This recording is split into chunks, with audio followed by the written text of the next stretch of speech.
a partir del siglo XVIII y XIX que aparece ya el término epidemia, ¿no es cierto?, como el concepto que en la actualidad lo maneja, ¿ya?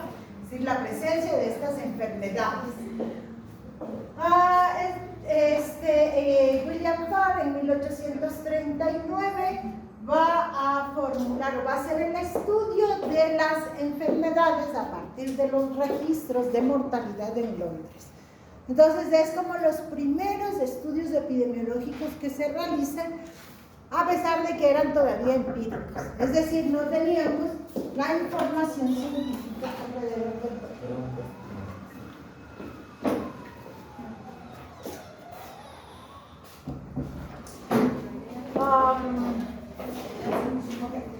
John Snow en 1854 realiza el estudio de cólera en Londres. A John Snow se le conoce como el padre de la epidemiología porque va a aplicar el método epidemiológico en el estudio de la epidemia de cólera en Londres. Es decir, va a plantear, va a identificar en los diferentes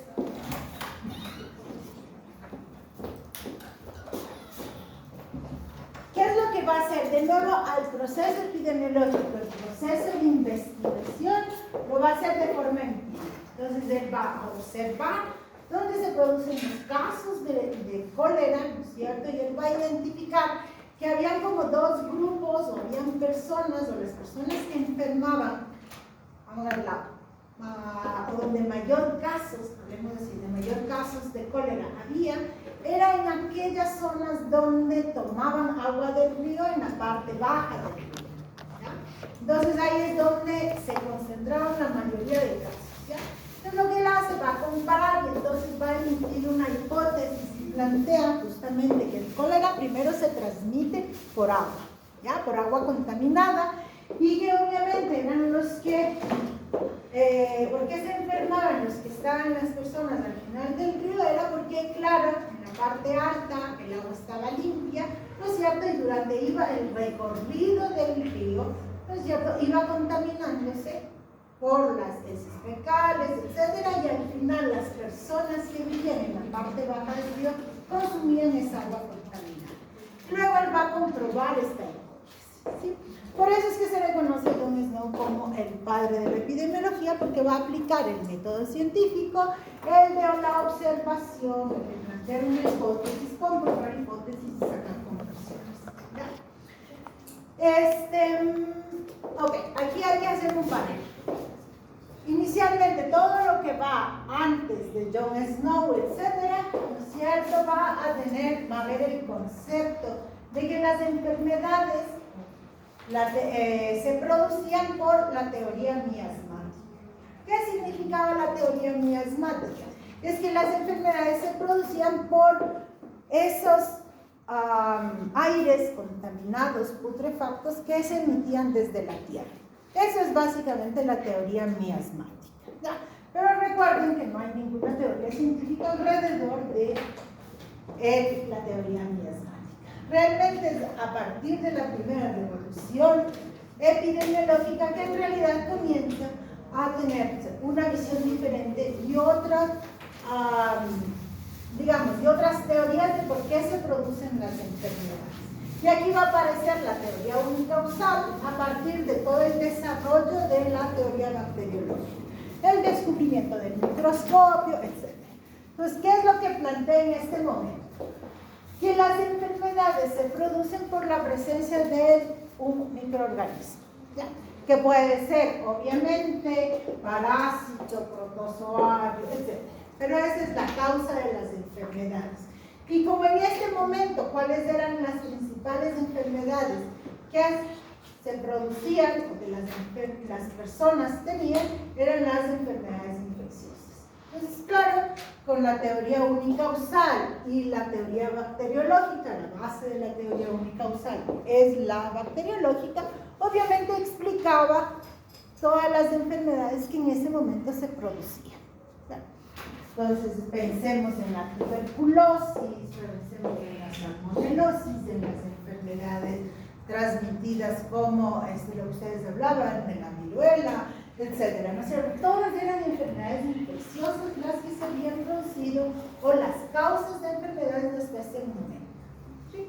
Entonces, perfectamente calzaba la teoría bacteriológica. Y sin embargo, a partir de la revolución industrial, vamos a tener un cambio en el patrón de las enfermedades. Va a haber una disminución de las enfermedades infecciosas y parasitarias, ¿cierto? Ya lo vamos a ver, los niños, especialmente los niños menores de 5 años, ya no van a enfermar y fallecer por enfermedades infecciosas. Y más bien al contrario, van a comenzar a aumentar las enfermedades crónicas, ¿no es cierto? ¿Por qué? Porque principalmente van a haber una serie de elementos que van a mejorar el sistema sanitario, ¿cierto? Entonces ya inclusive alrededor de 1800, ¿no es cierto?, comienzan a haber estrategias que están encaminadas a mejorar el entorno, ¿no es cierto?, de salubridad de las ciudades, ¿cierto? Justamente en Inglaterra se va a comenzar a implementar mecanismos de limpieza ambiental, la recolección de basura, limpieza del medio ambiente. Entonces, razón por la cual también va a haber una disminución de enfermedades infecciosas. Pero ¿qué pasa al contrario? Comienzan a aumentar estas enfermedades crónicas, ¿cierto? El estrés, las largas jornadas de trabajo. Recuerden que luego de la revolución industrial, que era lo más importante. Después de la revolución industrial, ¿qué es lo más importante? Exactamente, ¿no es cierto? Va a haber un cambio de comportamiento en las enfermedades. ¿Qué es lo que más importante? La producción, ¿no es cierto? La mano de obra, y comienzan obviamente a haber horas, ¿no es cierto?, horas excesivas de trabajo. Las personas comienzan a trabajar 12, 14 horas o más en las fábricas. Entonces cambia el comportamiento de las enfermedades. Ya no van a ser las infecciosas, sino comienzan con estas enfermedades crónicas que tienen que ver, obviamente, con todas las condiciones de trabajo. ¿De acuerdo? Entonces, ahí es cuando se produce, ya vamos a ver, la segunda revolución epidemiológica, ¿no es cierto? Van a haber dos eventos que son súper importantes para esta revolución. Primero, los estudios de Dolly Hill, ¿no es cierto?, que se producen entre el 51 y el 61. El estudio de Dolly Hill en realidad plantea los factores de riesgo cardiovascular. Entonces hay un estudio para justamente evaluar y entender cuáles eran los factores de riesgo cardiovascular. Y el estudio de Canel entre el 48 al 74. Y aquí en cambio se hacen los estudios para investigar los factores de riesgo para cáncer de pulmón. ¿No? Entonces, si se fijan, estos dos estudios tienen que ver con las enfermedades crónicas, ya no con las enfermedades infecciosas. Y a partir de estos dos estudios se van a generar una nueva teoría. La teoría bacteriológica deja de estar vigente. ¿Por qué? Porque ya no son solamente enfermedades infecciosas. No significa que hayan desaparecido totalmente las enfermedades infecciosas, porque en la actualidad todavía tenemos enfermedades infecciosas, es decir, las personas todavía fallecen por este tipo de enfermedades. Sin embargo, se explican las enfermedades crónicas a partir de la teoría multicausal. ¿Qué significa la teoría multicausal? Que ya no son solamente las bacterias, ¿cierto?, los microorganismos los que producen las enfermedades, y van a aparecer entonces estos elementos del medio ambiente, ¿no es cierto?, de la persona, ¿no?, lo que se conoce como el huésped, y del agente, obviamente el agente causal, pero ya no va a ser solamente el microorganismo, sino a ese agente causal se van a considerar también los factores químicos, los factores físicos del medio ambiente, ¿no es cierto?, que son los que producen las enfermedades. Y a eso se le conoce como teoría multicausal, que parte a partir de 1970. ¿De acuerdo? Un poco la historia a breve ya. Pues si ustedes quieren leer, tienen los documentos para que le lean y le expliquen. Pero aquí lo más importante es el cambio entre la teoría miasmática, que era empírica, donde solamente se consideraba que había cierta explicación de la enfermedad que no era científica. Aparece la teoría bacteriológica, donde va a haber un cambio de paradigma, ¿sí? Y aparece todo, obviamente, en base al tipo de enfermedades que teníamos frecuentemente en ese momento. Y luego vamos a tener la teoría multicausal, que trata de explicar no solamente las enfermedades infecciosas, sino especialmente las enfermedades crónicas. Bueno, ya este es un poco lo que les comentaba hace un momento de los cambios de patrón de la enfermedad en la cultura agraria. Recordemos que digamos, los países en general, ¿no es cierto?, tenían básicamente una cultura agraria. Antes de la revolución industrial era agraria, ¿sí? Y habían características específicas. Alta fertilidad, es decir, cuando nos referimos a la fertilidad, nos referimos a altas tasas de natalidad y fecundidad. ¿De acuerdo? Tenemos que habían altas tasas también de desnutrición, especialmente en los niños en etapa escolar. Habían igual altas tasas de enfermedades infecciosas y parasitarias porque los más afectados eran los niños. ¿Sí? Recuerden también, vamos a tener que la esperanza de vida, si pensamos, eran muy cortita, es decir, que era el máximo tiempo que se esperaba vivir o que las personas vivan. Alrededor de 25 o 30 años era lo que generalmente se esperaba que viva. Por eso ya una persona de 30 años, de 35 años ya estaba, pero ya era considerada como bien viejita. O sea, ok, pero es a lo que vamos. ¿Por qué? Porque obviamente las condiciones de vida, las condiciones de salud eran deficientes, ¿sí? Y habían, como les mencionaba, habían muchos casos de enfermedades infecciosas donde todavía no se conocía el tratamiento. Recuerden en qué año se introducen los antibióticos. Vamos, busquen rapidísimo en el internet, ahora sí en su tablet, y díganme en qué dice ahí el famoso Google, en qué año se introduce, por ejemplo, la penicilina. Vamos a ver específicamente la penicilina. ¿Mil cuánto? 1928, todos en el 28 la penicilina. Pueden ustedes imaginarse que recién en el 1928 se va a introducir tratamiento. Dígame. Dice que en el 28 descubrieron, pero recién se comercializó en 1940. Ya, pero vamos al descubrimiento, porque de todas formas entonces, ¿qué es lo que vamos a ver? Es que además de tener solamente enfermedades infecciosas, ¿cierto?, tampoco había tratamiento para las enfermedades infecciosas. Por lo tanto, vamos a tener ciertas enfermedades, como por ejemplo la tuberculosis, ¿no es cierto?, donde era una de las principales causas de mortalidad. Porque además de tener una alta frecuencia, ¿no es cierto?, no había tratamiento. ¿Sí? ¿De qué murió Chopin? Así nomás, rapidito, cultura general, de tuberculosis. Vamos viendo a los grandes compositores que teníamos de la música, casi todos fallecieron por tuberculosis. ¿Y por qué? Porque no tenían tratamiento. Vaya, tarea también para la próxima semana. Me van a consultar de qué enfermedades fallecieron estos grandes exponentes de la música. Dos principales. Mozart, ya, vamos viendo eso, solamente para que ustedes tengan una noción de la gravedad de las enfermedades que habían antes de la revolución industrial. ¿Sí? Entonces, de nuevo, alta mortalidad, etc. ¿Por qué era? Porque no llegaban las personas a tener una esperanza de vida mayor. Pasemos por la revolución, en cambio, industrial y postindustrial. Va a haber una baja fertilidad, porque obviamente ya no. También hay un cambio cultural.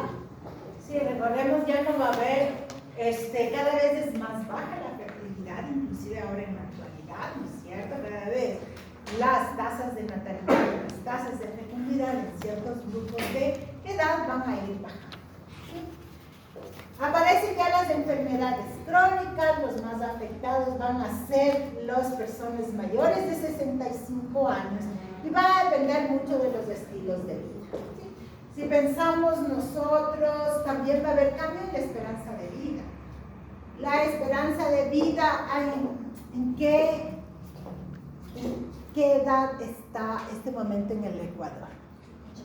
80 los hombres, 60 las mujeres, algo así. ¿Cuánto? 80 los hombres, 60 las mujeres. Pues sí algo así. dicen los que los hombres mueren más rápido que las mujeres, así que ese dato no está bien. Saquen ahí. Ahorita en el internet vean, esperanza de vida en el Ecuador 2000, que estamos, 2025 al 2024, ¿no? No del 25, voy a hablar del 24. 78. 78 en quiénes. 80 para mujeres y 75 para hombres. Ya ven que no, es al revés. ¿Por qué? Porque las mujeres tienen mayor esperanza de vida que los hombres. ¿Ya? Y luego ya discutiremos algunas cosas más adelante. Pero bueno, lo que voy es que van a aumentar entonces la esperanza de vida, por lo tanto las personas más afectadas van a ser los mayores de 65 y va a incluirse estos factores de riesgo que tienen que ver con los estilos de vida. La falta de actividad física que habían mencionado, la obesidad que tiene que ver y los malos hábitos alimenticios, etc. Estilos de vida. ¿De acuerdo? Entonces cambia también el patrón de enfermedad. Partimos de las infecciosas, ¿no es cierto? No es que desaparecen totalmente, en algún momento en los países de altos ingresos, ¿no es cierto? Sí van a desaparecer las enfermedades infecciosas, es decir, una mujer no va a morir por sepsis, ¿ya? O un niño, ¿ya? Entonces van a desaparecer, pero en algunos países todavía se mantienen las enfermedades infecciosas y las enfermedades crónicas como principales causas de mortalidad. Ok, esto ya hablamos, voy a pasar rápidamente, esto es importante, se me había olvidado. La cadena epidemiológica.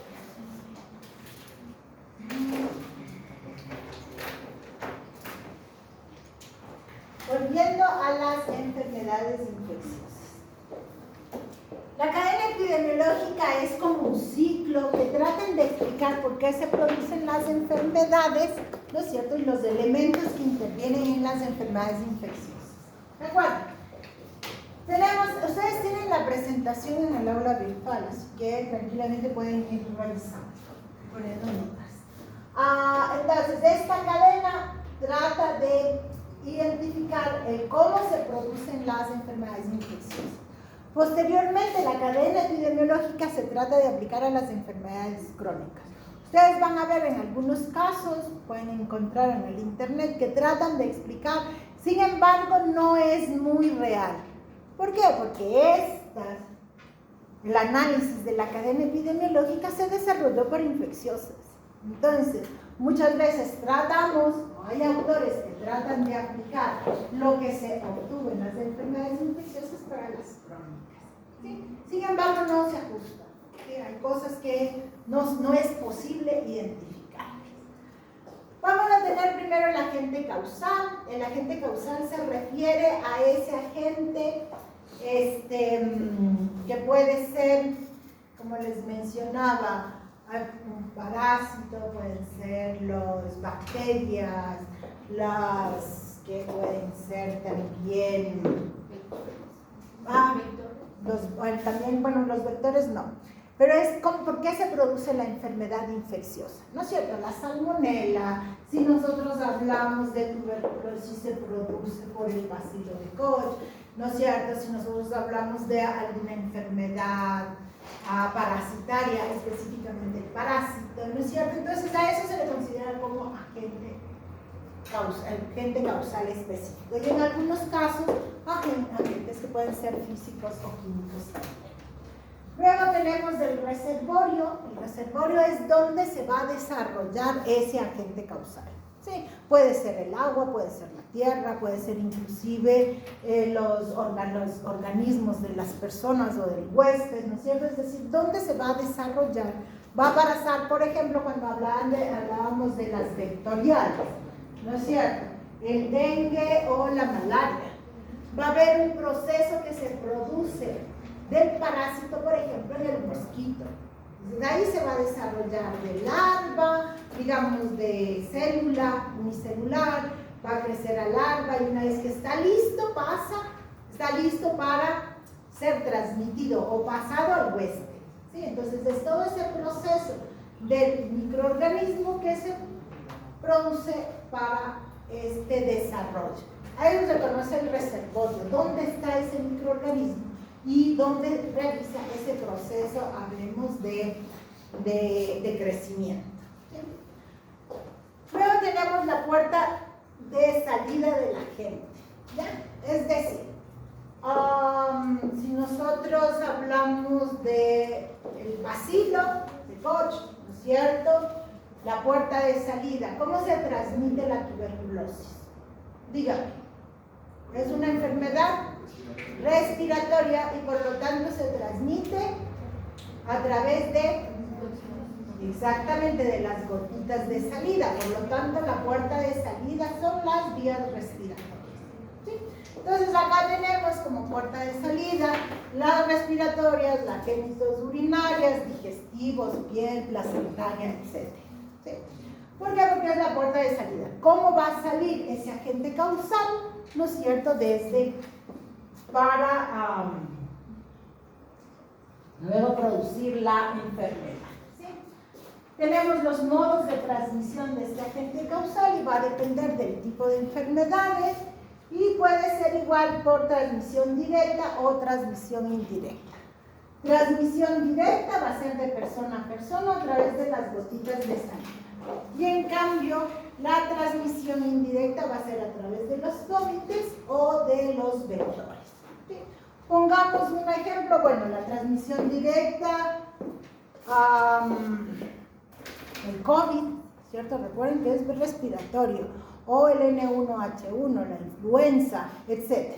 ¿No es cierto? Van a ser respiratorios. Pero tenemos directas de persona a persona a través de las gotitas de sangre. Transmisión indirecta a través de los fómites. Los fómites son esas superficies inanimadas, ¿no es cierto? Típico del cólera. Por ejemplo, el cólera se transmite a través de estos fómites, de la ropa, de los utensilios contaminados, principalmente el cólera.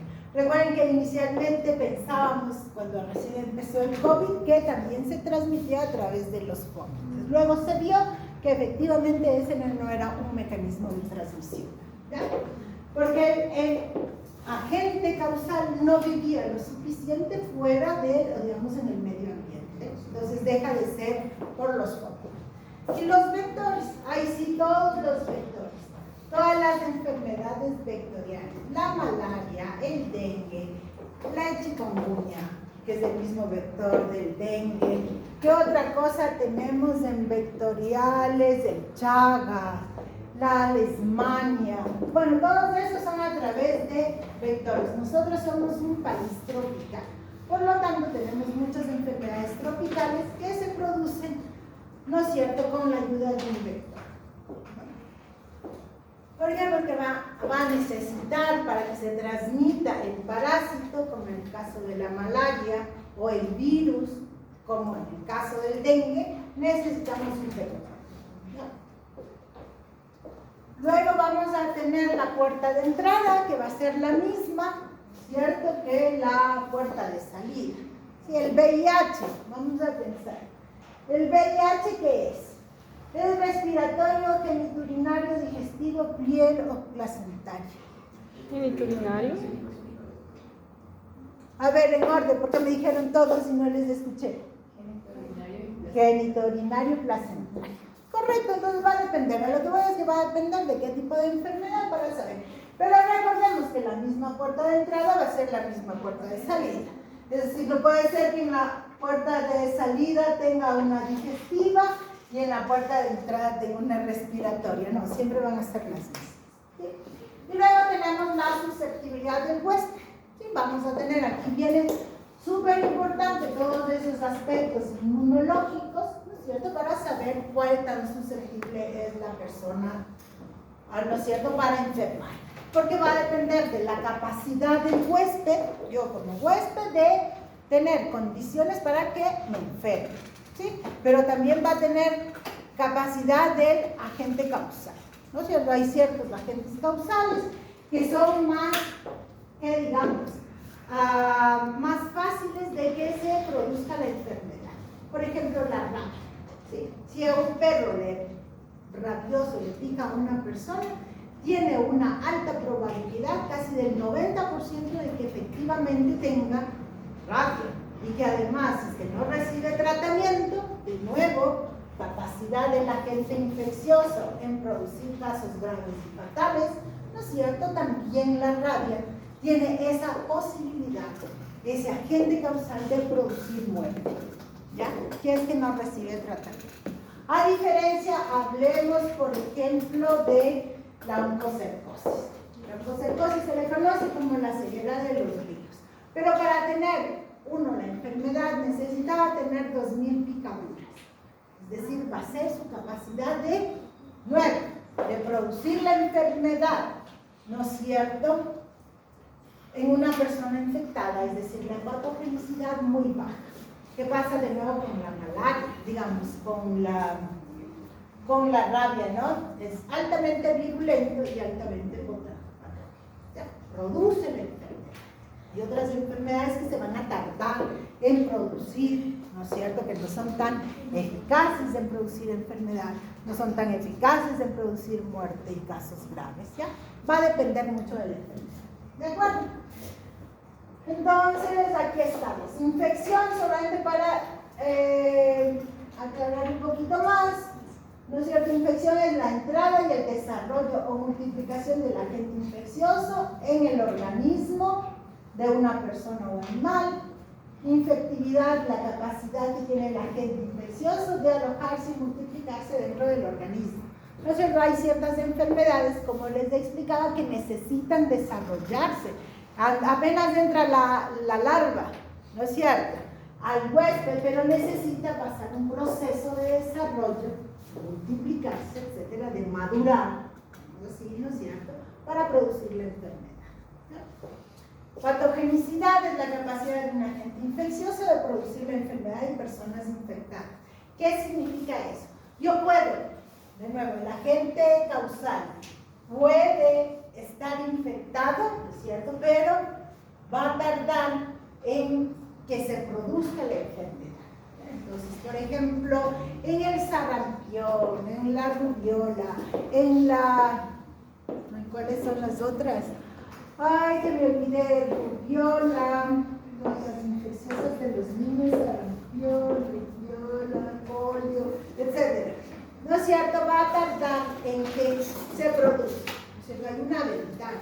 Entonces, de ese periodo puede ser que haya infectado, es decir, haya transmitido de nuevo del agente causal del reservorio, haya entrado al huésped por cualquiera, pero va a tardar un tiempo hasta que se produzca, ¿no es cierto?, que haya esta capacidad de alojamiento, de multiplicación y de poder desarrollar la enfermedad. ¿Sí? Dependen del agente causal. Entonces puede tardar más, como les decía, hay ciertas enfermedades que tardan muy poco, ¿no es cierto?, se desarrollan muy rápidamente y producen la enfermedad muy rápidamente. Hay otras que van a tardar mucho más. Y luego la virulencia, que es la capacidad del agente infeccioso de producir casos graves o fatales. ¿De acuerdo? Y acá también dirán por qué es importante ¿por qué es importante esta cadena epidemiológica? Es porque si nosotros conocemos estos de cada una de las enfermedades, ¿cierto?, podemos implementar medidas de intervención para cortar la cadena. ¿Sí? Entonces, por ejemplo, ¿en qué momento, si yo corto, vamos a suponer, una medida para eliminar el agente causal? Lavarse las manos. Puede ser lavarse las manos. ¿Qué otra cosa? Hace un rato mencionaron cuando hablaba del dengue. Repelente. No, el repelente no, pues no le hagas que el repelente les mata. La fumigación. ¿No es cierto? Entonces, dependiendo de la enfermedad, yo voy a implementar acá. Puerta de entrada, ahí sí, si es respiratorio, ¿cómo puedo yo?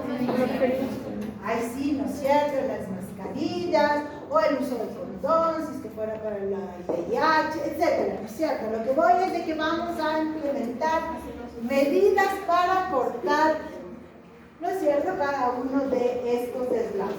Sí, pensemos,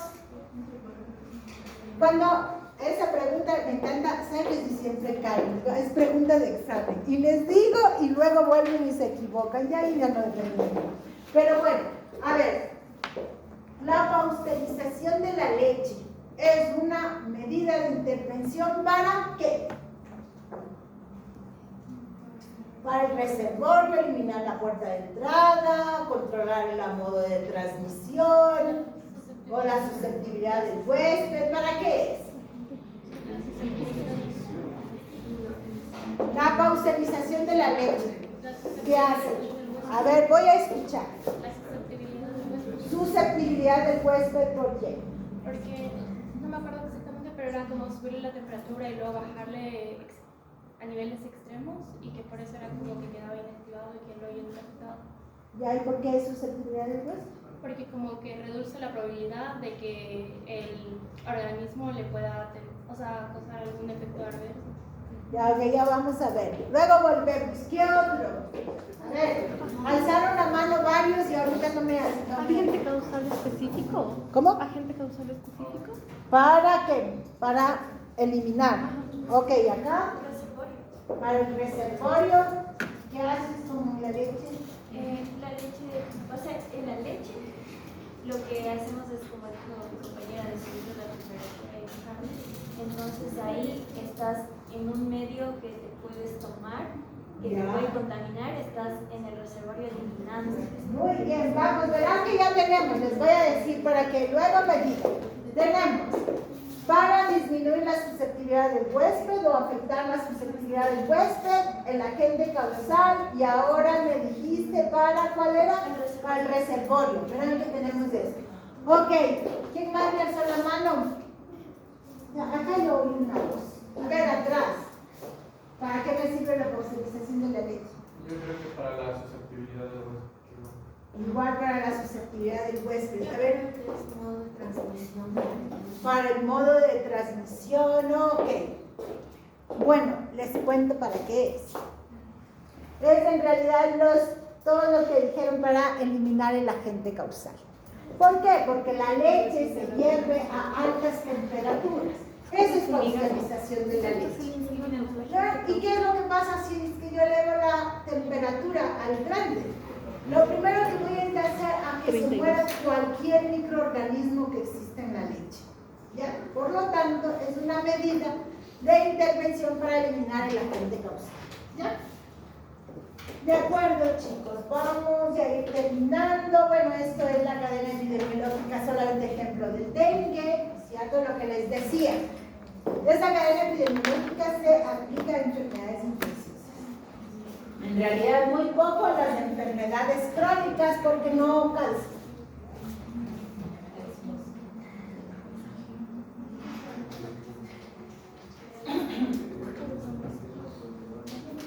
Ya solamente esto, con esto vamos terminando. Dice historia natural de la enfermedad. ¿Se acuerdan que uno de los usos de la epidemiología era el conocimiento de la historia natural y social de las enfermedades? Vamos a ver un poco más en qué consiste. Historia natural va a identificar todo lo que se produce antes de la enfermedad, que es el periodo prepatogénico, y luego va a hacer el análisis o el estudio del periodo patogénico. Es decir, cómo se produce la enfermedad, ahí dice cambios tisulares, del periodo de latencia, signos, síntomas, del efecto, daño, y puede ser la muerte, el estado crónico o también en algunos casos, por supuesto, el que se cure la persona, ¿no es cierto? Pero lo que voy en la historia natural es todo el estudio y análisis de este proceso. El periodo prepatogénico antes de las personas que se enferman, por lo tanto vamos a conocer también esos factores de riesgo. Medio ambiente, agente y huésped. Y luego el periodo patogénico, donde van a incluir el diagnóstico, el tratamiento, la limitación de daño, etc. Y también los que tienen que ver con los niveles de riesgo. Y aquí vamos terminando los niveles de prevención. Okay. Ya hemos hablado acerca de estos niveles de prevención. Hablamos la semana anterior, ¿cierto? Y habíamos dicho justamente de qué se trataba en la epidemiología, ¿no es cierto? Tenemos nivel primario o prevención primaria, en realidad prevención secundaria, prevención terciaria terciaria y prevención cuaternaria. La prevención primaria incluye... Eso está bien. Ya terminamos. Tenemos promoción y prevención en la prevención primaria. Aquí voy a poner, es que aquí me ha faltado una cosa que voy a corregir un minuto y le voy a poner. A la promoción de la salud se le conoce como prevención primordial.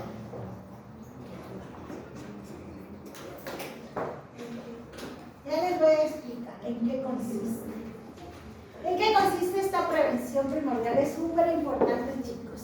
Prevención primaria va a incluir estos dos elementos, lo que es la promoción, o también conocido como prevención primordial, y la prevención. ¿Ya? La prevención nos referimos a evitar la enfermedad. ¿Sí? Es decir, todos los objetivos de la prevención primaria es disminuir la incidencia o prevalencia de las enfermedades. ¿Sí? Porque obviamente vamos a tener medidas de prevención, es decir, medidas que están encaminadas a que no se produzcan las enfermedades. ¿Sí? Pero también tenemos eso que se conoce como promoción, promocionar la salud, y tiene que ver con esta prevención primordial, estas medidas.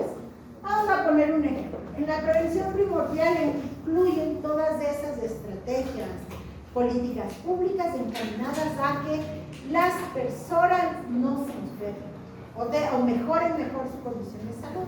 Por ejemplo, aumentar el nivel de educación. Si yo planteo un programa para que las personas tengan mayor acceso a la educación, entonces estoy implementando programas para la promoción de la salud.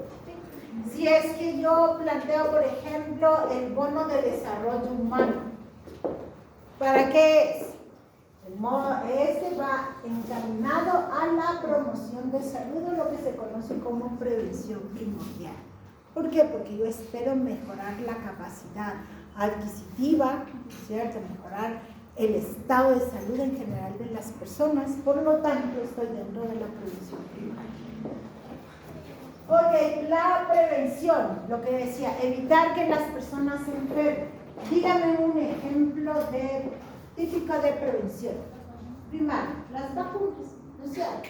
Con eso yo evito, pero hay igualmente un sinnúmero de actividades que están encaminadas a que las personas no se enfermen, prevenir la enfermedad.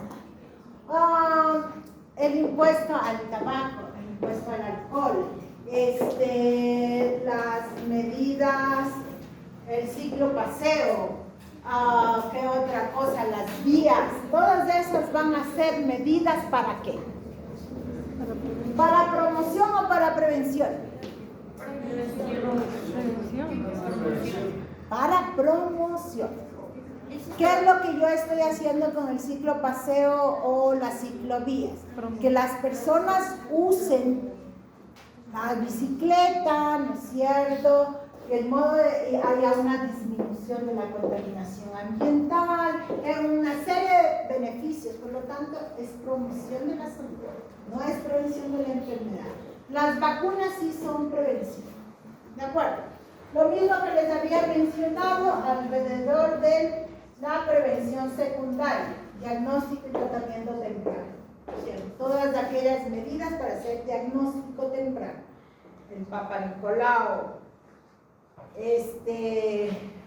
la mamografía, ¿qué otra cosa? Lo que les decía, todas las pruebas de tamizaje siempre van a ser prevención secundaria. ¿Por qué? Porque permite hacer diagnóstico temprano. Y si yo tengo un diagnóstico temprano, puedo implementar tempranamente también el tratamiento. ¿Sí? Luego tenemos la prevención secundaria, la terciaria, perdón. El objetivo es evitar la discapacidad, también disminución de complicaciones y la rehabilitación. Pero no pensemos solamente en la rehabilitación física, es decir, todo lo que es fisioterapia. Aquí cuando hablamos de evitar discapacidad y de rehabilitación, también significa que yo lo que voy a tratar es de que esa persona se vuelva a integrar a sus actividades, ¿ya? A sus actividades comunes. Entonces están todas esas medidas para la capacidad, el control de las enfermedades, etcétera. Chicos, atrás, por favor. Y finalmente, la prevención cuaternaria. Esta se refiere a esas actividades o conjunto de actividades que intentan evitar, reducir y paliar el daño provocado por la intervención médica. ¿Por qué? Porque a veces vamos a suponer una intervención médica innecesaria, la cesárea. ¿Por qué? Si es que la cesárea se realiza porque las mujeres dicen, es que yo no quiero tener dolor, y entonces no quiero tener los dolores de parto, y entonces quiero que me pongan la máquina. ¿De acuerdo? Esa es una cesárea innecesaria. La cesárea se tiene que aplicar cuando el niño o la madre estén en riesgo. Pero si no tienen ningún riesgo, ¿por qué se hace una cesárea? ¿De acuerdo? Uno de los valores más altos de costo del servicio o del sistema de salud o de los servicios de salud son por cesáreas innecesarias. ¿Ya? Hay otras medidas. Si yo le hago un examen que en realidad esa persona no necesita, ¿no es cierto? Entonces estamos hablando del número cuaternario, que puede producir daño. Si yo hago una radiografía a una persona que no necesita, entonces estoy irradiándole y estoy poniendo el cuerpo. ¿De acuerdo?